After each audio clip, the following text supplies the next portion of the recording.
Hello, it's David John, the Resourceful Coach, and what we're going to talk a little bit about today is a thing I called understand or underperform.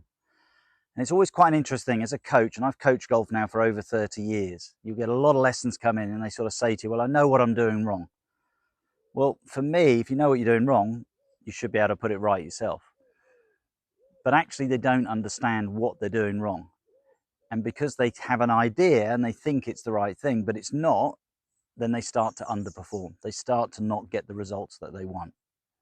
So really, really important. What we're going to talk about today, we're going to look at a shot that most golfers are probably not as excited about than other shots, and that's the bunker shot. But we're going to talk about slopes and how that's going to affect the shot. So we're going to look at 3 different lies in the bunker. What we call the standard lie, pretty flat lie, playing onto the green. What if we were on a bit of a downhill lie, how that would affect the shot, and then if we were on an uphill lie, how that would affect the shot. So there are sort of 3 lies that we're going to look at. Now, whenever you play, we're playing what we call a greenside bunker shot. So a greenside bunker shot is a shot where you're beside the green, you're going to look to get it onto the green. Okay, obviously you may have a fairway bunker shot, it's a completely different shot. But this is a greenside bunker shot. And 99% of the time, you're going to play the idea the way I'm going to encourage you to play it, which is because the surface that we're playing off, the sand, is loose, the sand is going to give way as soon as you hit the sand. And the golf ball is always slightly sitting down in the sand. So it's very difficult just to pick it off. Okay, if your sand is very compact, you can play it pretty much like a normal pitch shot. But 99% of the time, you're going to have a bit of give in the sand. So you're going to play it the way we're encouraging you to play it. And you can go and look at my sort of more, the idea of the bunker shots. I've got a couple of videos out there already. Go and watch them. They're a little bit more in depth and they'll go through what we're going to do. But the idea is, when we have these different lies, is to make sure you adapt your body to the lie of the ground that you're playing from or the sand that you're playing from, and you don't try to work against it. I think that's the important thing. So we're understanding how that's going to affect the shot, how it will affect how you stand, and how it will affect the flight of the golf ball. So this is a pretty normal bunker shot. We're just playing out to the flag there. I'm looking to play a shot where I'm going to hit approximately about a ball behind. Okay, that's my theory when I play bunker shots. If I can hit the sand about a ball behind, keep the momentum of the club going through the sand, it will come out of the bunker. And you'll see as we go through these different shots, I'm going to maintain that consistency. So I think of that position being central in my stance. I dig my feet in. That helps me to get a little bit of grip in the sand, but more importantly, it gives me the feeling of being able to hit the sand behind the ball. So I've lowered the arc of my swing. It should automatically... Sorry, if I've lowered myself, I should automatically lower the arc of the swing. So that's what we've done there. I put a little bit of weight on my left side because I want to feel the club continuing down and through. There's no feeling of trying to help the ball up. And that's going to be important when we play the other 2 lies. So I feel when I play a bunker shot, I've got approximately 60-65% of my weight on my lead leg. My left side is a right-handed golfer, right leg if you're a left-handed golfer. And then the most important thing is I'm going to hit that sand and I'm going to keep the club going through. So that's all I'm looking to do. Okay, there, hit the sand, keep the club going through. And what you'll see from the other picture we're showing you, the sort of elevation that you'll get from that shot. So you get an understanding how the ball is going to go up into the air. So how that changes when we give you the 2 other lies, that's what we're going to look at. And again, I want to give you that understanding so now you will start performing. So here's our second shot. We're up the face of the bunker, we're on an uphill lie. And it's a really easy thing to understand is that you always want to work with the slope. You never want to fight the slope.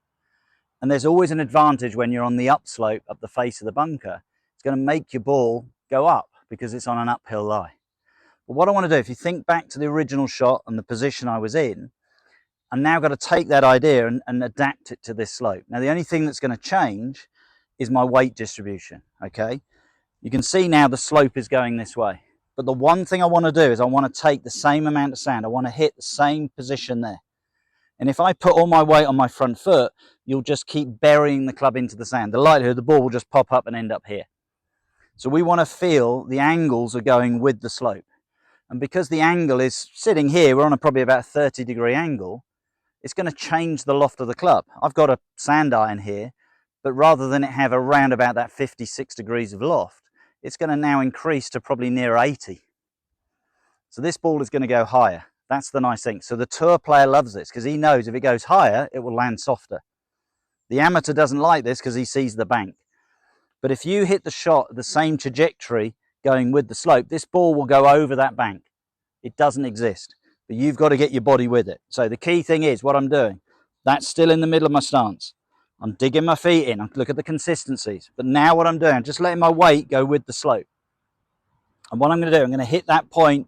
I'm going to keep the club going through. And you'll see the difference in the loft when you see the other picture. Look how high the ball goes.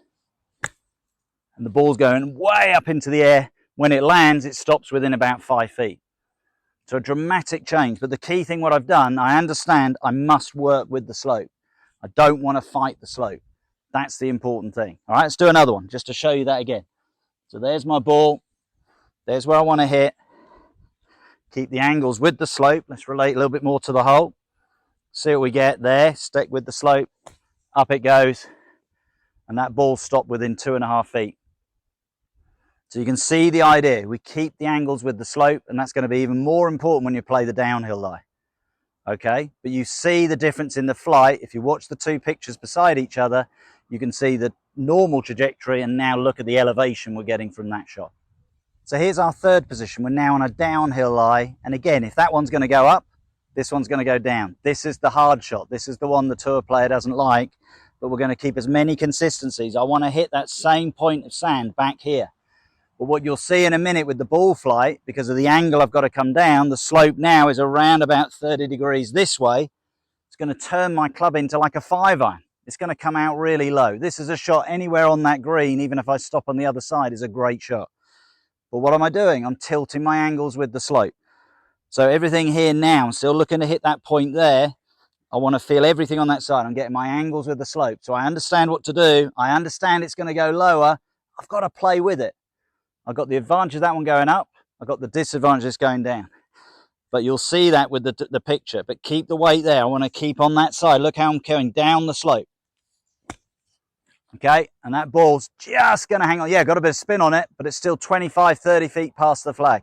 But that's okay, because that's what it's going to do. I was just unlucky finishing in this position.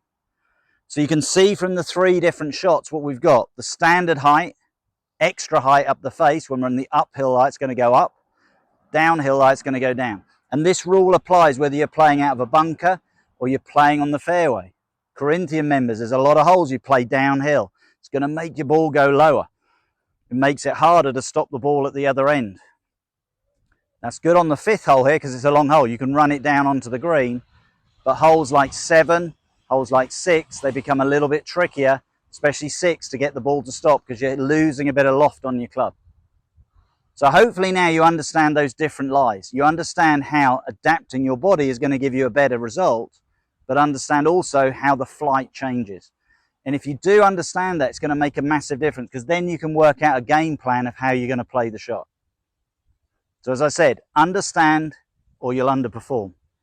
Start to understand and you'll be amazed how well you'll perform. A shot that might take you 3 or 4 shots to get down, or 4 or 5, you get down in 3. So it might save you a shot here and there just by understanding it. I hope you've enjoyed that video. It's working a little bit more around. Please make sure you understand what you're doing with every shot you play. We've just hit a very small part of the game today. If you have enjoyed it, please subscribe to my channel, share with your friends, press that little bell for the notifications, and I'll hopefully see you soon.